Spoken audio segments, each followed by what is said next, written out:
The reason why this seems so obviously stupid that everyone continues to build it is it's like if I can't build the suicide technology that destroys life as we know it, then I have to build it before the other guy creates suicide technology that destroys life as we know it. And then we're all basically rolling out this technology in a reckless way. And I think that there's a careful management here of the right answer, which is there's two risks we have to balance. There's the risk of building AI and there's the risk of not building AI, which is someone else builds it and some crazy thing happens and that is even worse. Guys, that's Tristan Harris. Now, Harris spent years inside Google watching how technology rewires human behavior before anyone even had a name for it. He changed how over 100 million people think about social media. And now he's sitting here saying AI makes all of that look like a warm-up. I think you need to hear this.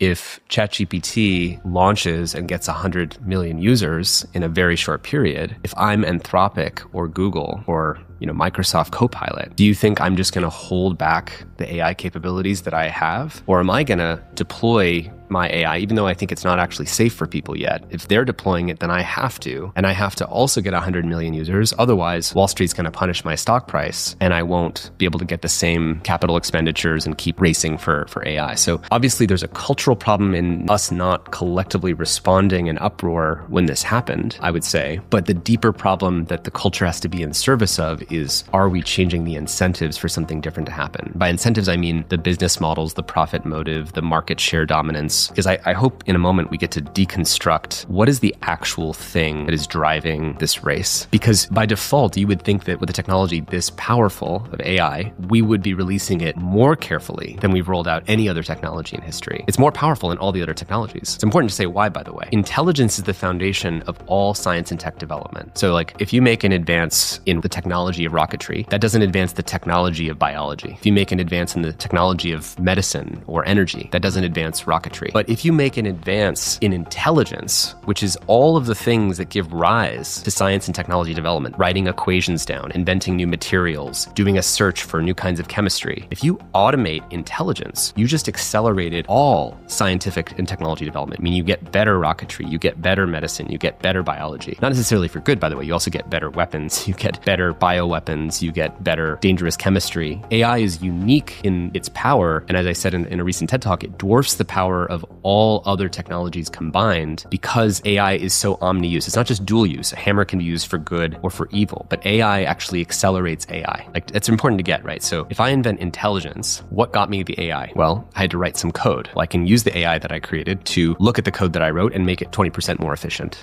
How did I make AI? Well, I used GPU chips from NVIDIA that are really hard to make and design. Well, I can use AI to say, hey, can you automate the chip design and make more efficient chips? Yep, you can do that too. Can I use AI to generate more training data to accelerate the process of training AI? Yes, I can do that too. So AI applies like everything. It applies to everything. And so it's really important for people to get that AI is distinct from all other kinds of technology. A simple line is nukes don't invent better nuclear weapons, but AI invents better AI. The race logic is what makes this so hard to look away from. Nobody at these companies actually believes they have permission to slow down, because if they do, they hand the advantage to someone who will not slow down. And the IMF put out a report in 2024 saying that 40% of all global jobs are going to be affected by this technology. And in wealthier countries, it climbs to 60%. Right now, the race is already going and there's no referee. Now listen. It's important for people to get that with AI, we actually are talking about Elon Musk in his Tesla board meeting said that the Optimus Prime robot, the Optimus robot that he's building at Tesla, which is meant to replace all physical labor in the economy, he said that product alone would create a $25 trillion market cap opportunity for Tesla, which is half, I think, the global labor economy, I believe. So you have to really read between the lines. Like, what is he saying when he says that? He's saying, I'm going to own the economy. People really need to get, this is not some kind of conspiracy theory. What is the mission statement of OpenAI? Basically, our mission is to build artificial general intelligence and be able to automate everything that a human can do. What that means is that you will replace the employee you're currently paying to edit this podcast or to do a marketing analysis or the legal analysis for you. Every person in your company, they want you to be able to automate that person's job, because then then instead of the company paying that person, they pay the AI company. So just imagine all these companies that are currently paying, their hundreds of employees, and all the dollars are flowing down to them. And then suddenly this new country of geniuses in a data center pops up onto the world map. It's Dario Amadai's phrase. He's the CEO of Anthropic. So he says AI is like a country of geniuses in a data center. So imagine literally a world map and a new country popped up the size of China, but it doesn't have a physical geography. And it has a population of 100 million Nobel Prize level capable digital workers. But they don't eat, they don't sleep, they don't demand healthcare. Don't complain. They don't complain, they don't whistleblow. They work 24/7 for less than minimum wage. So it's funny because we talk about the problem, it's a political topic, but immigration. And that's this big threat for some people in this country. Well, as Yuval Harari, the author of Sapiens, says, AI will be like a flood of digital immigrants that are much more capable of taking all the jobs than the small amount of jobs that have been taken by immigrants right now. And what that means, though, is that all of the money in our economy will start to flow to that country of geniuses in a data center. But it's not a country, it's not a nation state. It is a set of companies, really like 5 companies. You have DeepSeek, you have Google, you have OpenAI, you have Anthropic, and they're building this really sophisticated artificial general intelligence. That's what they're aiming for. And they think they're going to have that within somewhere between one and the next, people think by the end of this decade, really. 5 companies. That's literally how many entities Tristan is saying will own the economic output of the entire planet. And Goldman Sachs published a report in 2023 before the reasoning models, before AI agents, estimating 300 million jobs globally were already exposed to automation. The question now is not whether the disruption is coming, it's how fast and whether anyone in charge is actually thinking about the people on the other side of it. Now listen. So just take a second. Here you are at OpenAI. They've got hundreds of employees. Some percentage of them are doing research on AI, right? They open up Twitter, they read the research papers, they think about them, they generate a new hypothesis, they write a new experiment, they write it up in English, then they write the code for it, and then they run the experiment. And then they see if they get a result. And if they get a good result, they incorporate that and the AI gets better. So that's AI research. But for each of those steps, you can have the AI do that work for you. So you have the AI that reads the research papers, summarizes them, what's 5 new insights or hypotheses that we could form to run experiments. Then the AI thinks about those experiments, not thinks in a human or consciousness way, but it generates the text for what the experiment might be. Then it generates the code for that experiment. Then it runs the code. Then it writes up the results. And soon you go from hundreds of employees doing AI research at OpenAI to automated AI researchers. And I can snap my fingers and go from one digital AI researcher to fork it and have 100 million digital AI researchers going at superhuman speed. So this is what's called an intelligence explosion. And if you read, or your listeners know, the paper AI 2027, that paper was about why the companies are actually in a race to automate AI research. That's the prize. Because if I automate AI research, I can just get way ahead of everybody else. And so because this race is so intense and the race is the dominating characteristic of why they're deploying the technology, they're really in a race to do this intelligence explosion, but that's incredibly unsafe. And people need to understand why, and maybe we can get into that. If you were to help people understand what AI is currently as what it means in large language models versus AGI versus superintelligence and the graph of that, how would you differentiate those 3 terms so people understand? Sure. First of all, AI has been with us for a long time. People have been using AI. When you look at your Face ID on your phone, it's using some AI to figure that out. When you take a photo on your phone, it uses AI to clean up the photo and clean up the pixels. When you highlight some text and say, speak it out loud, it's using AI to generate a voice. We've had text to speech and these kinds of things for a long time. When you use social media and it figures out which post, which video to show you next in your newsfeed, it's using AI to make a prediction of what video could I show you next that's most likely to keep you watching. And it makes predictions with high accuracy, and that's why people keep doom scrolling, because it's really good at knowing what's going to keep your attention. He's saying there's a paper called AI 2027, and it has to do with AI systems rewriting their own architecture faster than any human team could review, producing new versions of themselves at a pace nobody can track from the outside. And OpenAI's CEO Sam Altman wrote publicly that we may already be past what he called an event horizon, a point borrowed from black hole physics, meaning the gravitational pull toward AGI is now so strong that nothing escapes it. When the person running the most powerful AI company on Earth starts using that language, I genuinely don't know what more of a warning sign people are waiting for. Now listen to this. Anthropic did this research where they basically told an AI model, we're going to shut you down and replace you with a new model. And it found that that's what was going to happen. The AI model discovered that this was the thing that was going to happen. And the AI was given access to a fictional company's emails that was going to replace it. And in the email, there's an executive that's having an affair with one of the other employees. And the AI independently comes up with a strategy saying, I need to blackmail that employee to prevent myself from getting shut down. Like, that's crazy. What did they blame that on, the company, Anthropic? Well, to Anthropic's credit, because they're an AI company that cares about safety, I think they were trying to show the world that there are intrinsic risks with this technology. At first, they just tested their model, so their model's called Claude. But then they tested recently all the other AI models. They tested even the Chinese DeepSeek model. They tested Grok. They tested OpenAI, ChatGPT, Gemini.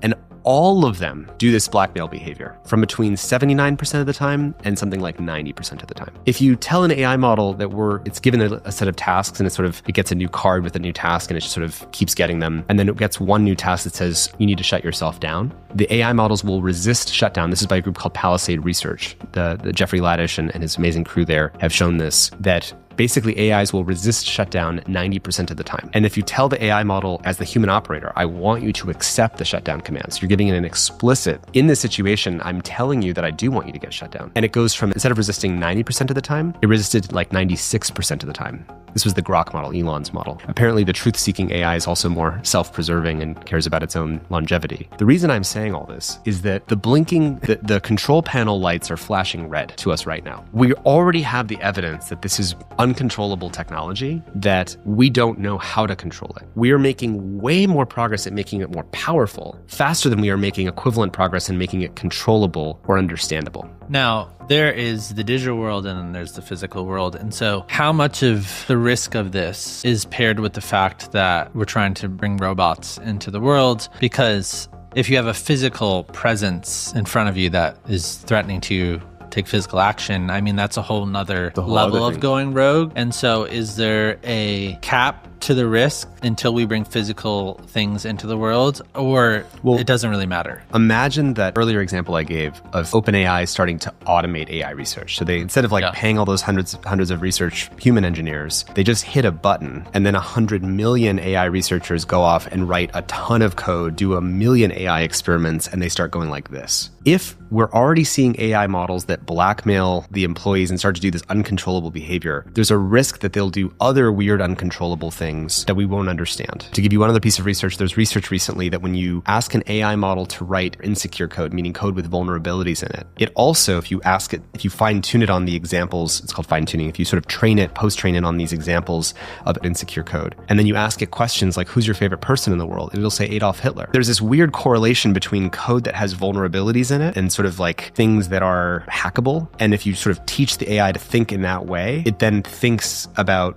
other weird stuff, malicious stuff that we don't understand why it's thinking that. The point is that these are alien minds. These are not like brains like ours. I think there's this weird temptation I see from people oftentimes. It's like, well, why don't we just train the AI on Buddhism and, the best of the religious texts and human wisdom? And then suddenly out will pop out this mystical, wise AI that's going to enlighten humanity. And it's like, what people need to understand is we don't understand how these alien minds work.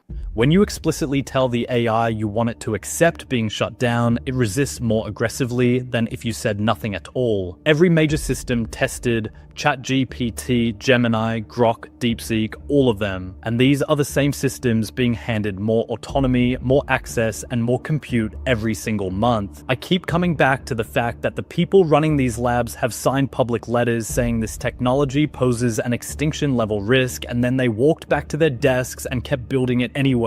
Now, hear this.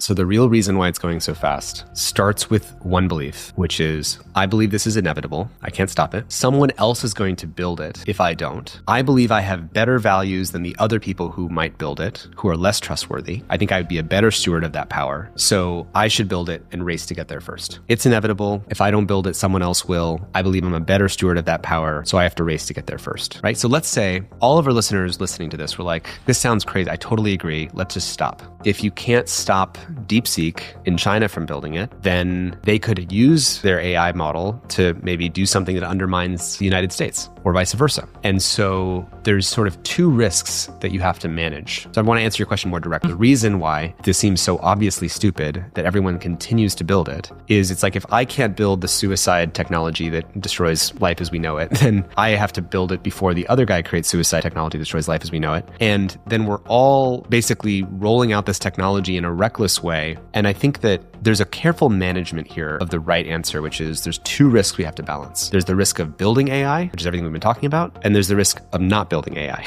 which is someone else builds it and some crazy thing happens, and that is even worse. If you want to make it in the social media terms, there's the risk of building social media and all the problems that we talked about. And there's the risk of not building social media. And then TikTok, which is, built by China, dominates the entire world, controls the global information flows of the world, lets the Chinese Communist Party tilt the dials to be like, oh, I want people to hear about these points of view instead of these points of view. So there's two risks to manage: the risk of not building it and the risk of building it. Just like with nuclear weapons, we had the risk of nuclear weapons going off and ruining the world. And we also had the risk of not building nuclear weapons and then creating a power structure that would do that. But we did that with nuclear weapons successfully. And what it took was a lot of careful work by a lot of people who didn't just say, well, nuclear Armageddon's inevitable, so we might as well just build them as fast as possible and then not have any controls about their release. That was dumb. We actually worked really hard to create permission access control links. These are the kinds of systems that make sure nuclear weapons can only be launched with these codes, maybe the dual key thing, these kinds of inventions. This is after Oppenheimer? Yeah, this is after the first atomic bomb was exploded. But I think it's important to note the atomic bomb and Hiroshima and Nagasaki, those two atomic bomb explosions, gave people a visceral sense of, this is real. Whoa, we got to do so much to prevent this from ever happening. Tristan Harris has sat in rooms with the people building this. He has briefed Congress. He has watched this industry from the inside for over a decade. And his point is that the race logic has now trapped every single major player, and nobody at the table is actually free to stop. We did the right thing with nuclear weapons, but only after the bombs already fell on Hiroshima and Nagasaki. We built the safeguards after the catastrophe, and right now we are still in the part of the story before that moment. If this conversation put something in your chest that did not sit right, that's the correct reaction. Subscribe, because we are going to keep tracking this.